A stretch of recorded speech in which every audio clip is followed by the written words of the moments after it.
May meron dito ice, oh. Kumuha ka. Init. Kasi kanina nakaganyan ang buhok ko. Ang init.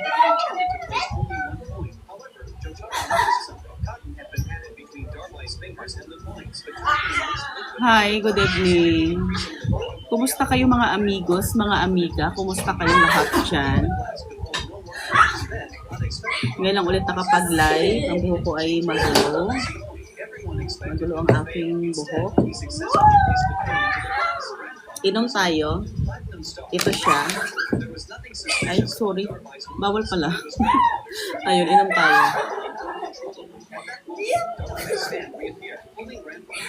Ayun yung mabuak ina. Kung mabuak ina, be. Pag inom ka rin, inom. Punuin mo ang baso. Ayan, okay na. Ito, Joshin, kakayat man mo, Joshin. Ay, ata ka, ayo ba?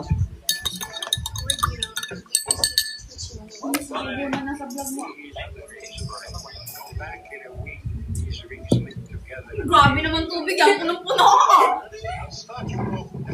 Naluluto ng matcha. Hala. O, dahan-dahan lang. Mayabo ina, day. May tissue ka ba, Jen? Oh, Shen, bigyan mo nga ako ng tissue, anak.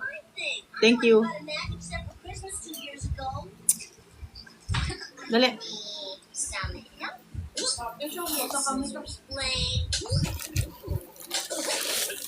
Basa ba na? Thank you. Tapos magugas ka mamaya, ha? Ha? Kaya, magugas. Tapos, nagwalis ka na ba ng sahig, day? Hindi. Bakit hindi ka nagwalis, day? Nutusan kita ng magwalis. Anong malinis? Hindi malinis sa mata ko. Magwalis ka muna, day, ha? Bago matulog, day, ha?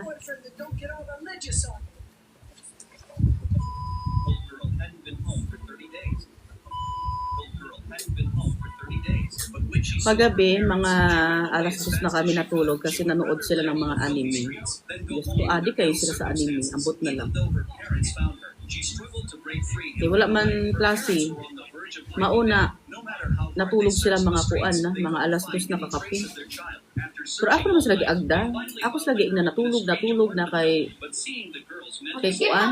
Kanang late na kaayo ba? Diyos ko, ilan na ka gabi na nag-ano kami?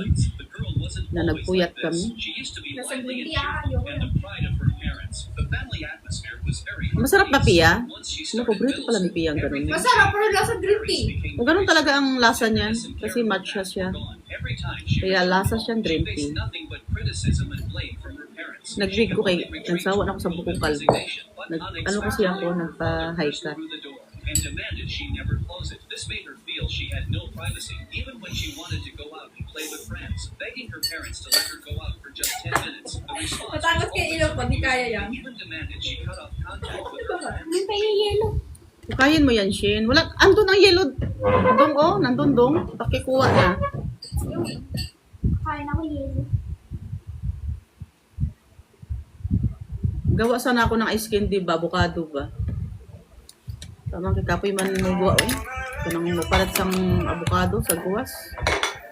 Mangita pa kita avocado daw. Lawin naman karon ng avocado sa pinakaubos.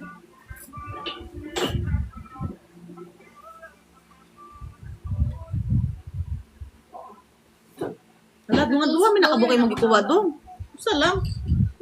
Damo na siya, daghan na siya. Ito. Sa una nga tatlo may nakabuok. Tulumi na. Hindi yan. Ibalik na ang usa, ibalik na dong. Kapi badlok eh. Ibalik na dong. Balik mo sa... Unya, kadang duwa, asa man na? Kinsa man na siya? Isa lang nga. Dalawa lang. Hindi kaya yan. Nabuang na. Naka-plastic pa na matutunog yan. Wala. Nakalimutan kong magpabili ng plastic kay Tita Roda mo. Dapat nagpabili ako ng plastic. May laman ba bang isa, Jeshin? May laman kaya na siya. Hindi lang, dalawa. Ihalo na natin sa kuan. Uy, dalawa na lang natira, Jeshin. Wala na laman. Galing ko talaga ang pula. Ay, tatlo eh. Hindi ka pa magaling. Tatlo na.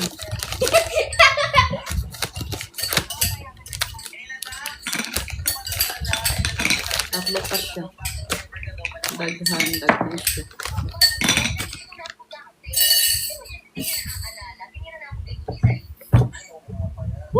Sige dong, duk dong.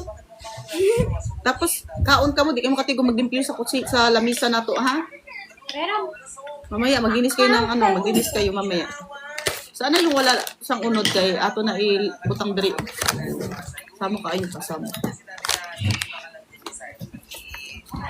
Di ba ya pwede ipakita sa tuktak kay na-restrict na ba ya ako? Kung ito yung naubar, sige lang kita sinirestrict. Di man pwede ipakita eh. Pag-uang mini.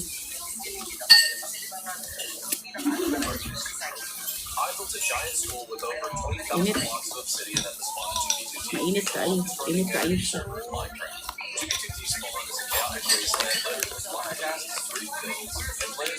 Limpyo kita sa lamisa kay pag-hit ko.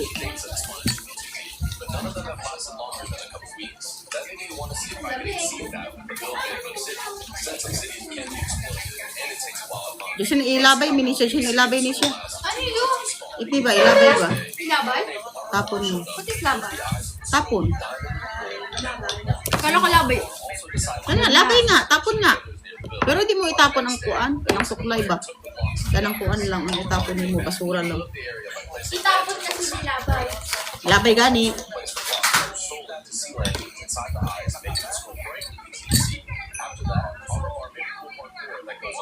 Has happened already. I bet more will happen in the next week or two. Consider subscribing to catch the next update on me.